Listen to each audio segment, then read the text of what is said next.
Hello, Ultimate Caregiver. On this video, we will cover HIPAA and the importance of maintaining patient confidentiality.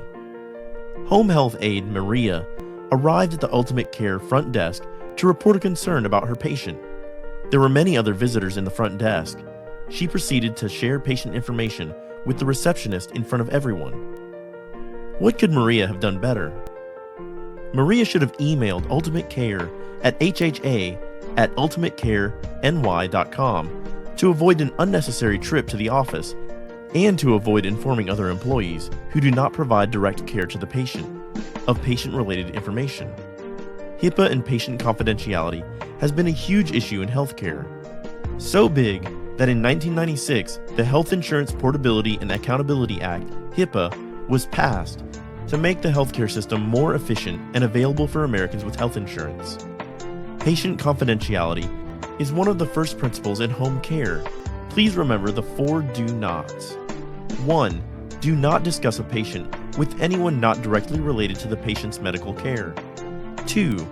Do not discuss a patient's progress with anyone but the patient, without express permission from the patient or the legal guardian. 3. Do not tell friends, family, or acquaintances about your patients in any way that they may be identified. 4. Do not discuss a patient's case, even with a colleague, if you are in an area where the conversation may be overheard, such as on a bus, in the cafeteria, etc. The HIPAA privacy rule applies to those who work in the following areas. 1. Health plans, insurance companies. 2. Healthcare providers, anyone who provides any type of medical or health service. 3. Healthcare clearinghouses, such as billing services. Protected information may not be shared with anyone who is not directly working with the patient without the patient's or legal guardian's express permission. This includes past and present health information, mental or physical, future physical or mental health information, prognosis. Simple, right? Don't talk to anyone about your patients unless it is appropriate. Why is HIPAA important? We will discuss 8 reasons. 1. The HIPAA privacy rule is meant to protect personal health information. It also allows patients to know how their medical information is used. Some specific aims of HIPAA include 2.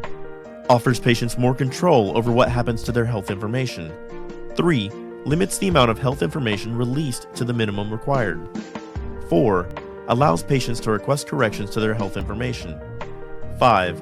Gives patients the opportunity to learn who has accessed their medical records. 6.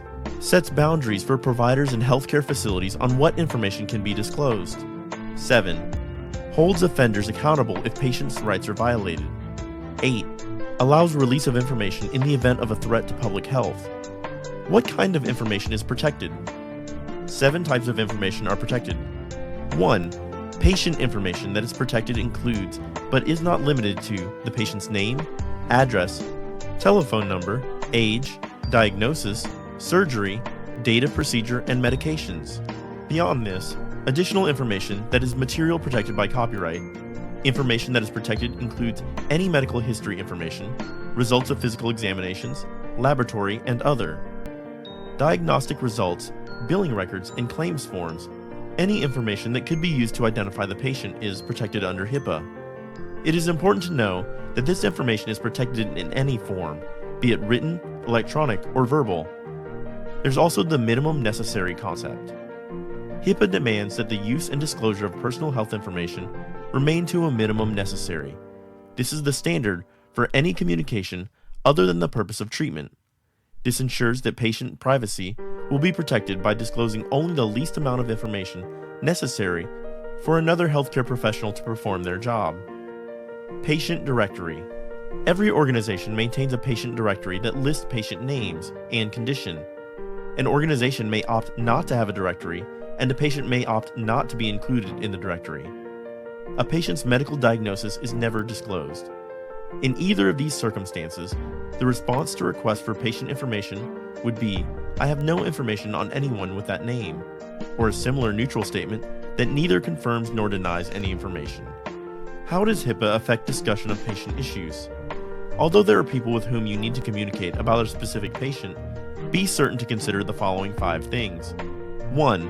Does the person you are communicating with need to know the information about the patient. 2. In other words, is there a medical necessity to discuss the patient? 3. Are you discussing the patient out of the hearing of others? 4. Without using a patient name, are you still discussing the patient in a way that others could discern? 5. Who are you speaking about? For example, perhaps there's only one male on your unit, so if you use the word he, others will know who you are discussing. HIPAA requires healthcare professionals to make their best efforts to protect patients' privacy by sharing 1. The least amount of information necessary to provide care. 2. Material protected by copyright. 3. Discussing patient information with family and personal representatives. Who is a personal representative? 1. A personal representative is defined as any person who is legally authorized to act on behalf of the patient. 2. This can be someone with a legal document, such as a general power of attorney or a more limited medical power of attorney, or simply someone who has the authority to act on behalf of the patient. PHI can be shared with a personal representative. Note: HIPAA allows disclosure of PHI to spouses, parents, legal guardians, and others involved in a patient's care without obtaining the patient's formal written permission. If you need to discuss a particular care plan or course of treatment with the patient when others are present, simply ask the patient if there is any objection. Test yourself. Be prepared to answer each question after this video. The questions are: 1. What are ways in which we can possibly violate personally identifiable health information that is protected by HIPAA privacy rule? A. Paper. B. Electronic. C. The spoken word. D. All of the above. 2. If you suspect someone is violating the facility's privacy policy, you should A. Say nothing, it's none of your business. B. Watch the individual involved until you've gathered solid evidence against him or her. C. Report your suspicions to the clinical instructor for further follow-up. D. Discuss. 3. HIPAA security and privacy regulations apply to A. Only doctors. B. Only home health aides. C. Only nurses. D. All healthcare professionals. 4. It would be appropriate to release patient information to A. The patient's neighbor. B. The patient's out-of-state friend. C. The cardiologist doing an ordered procedure. D. A retired physician who is a friend of the family. 5. The best way to report patient status changes: A. Calling the busy phone lines at Ultimate. B. Taking a trip to the office. C. Emailing the HHA at ultimatecareny.com. D. None of the above.